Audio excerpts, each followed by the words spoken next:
The old saying goes, there's nothing quite like a venture capital firm stormed. Or is it a woman? Never quite sure. Anyway, that's pretty much what's happened today. Apollo, which is an American firm, tried to buy Morrisons, the supermarket chain here in the UK, and managed to get outbid by Clayton, Dubilier and Rice. Now, here we go.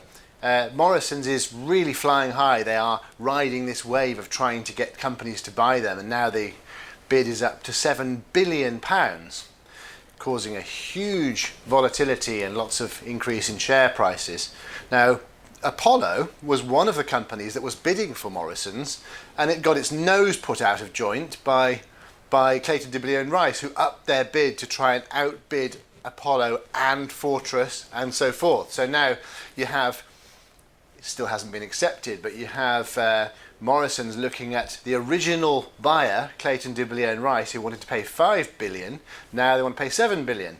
So Apollo, having had its nose put out of joint, has decided to take revenge by going after Sainsburys, which is one of Morrisons' rivals in the UK. It's a huge supermarket company, publicly listed on the London Stock Exchange.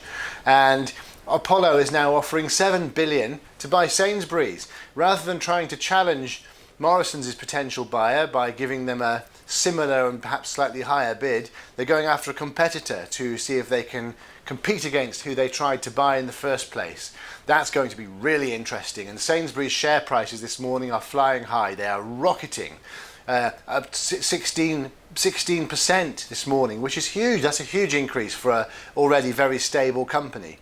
So it looks like Sainsbury's, if they accept, will find that they will have a bidding war.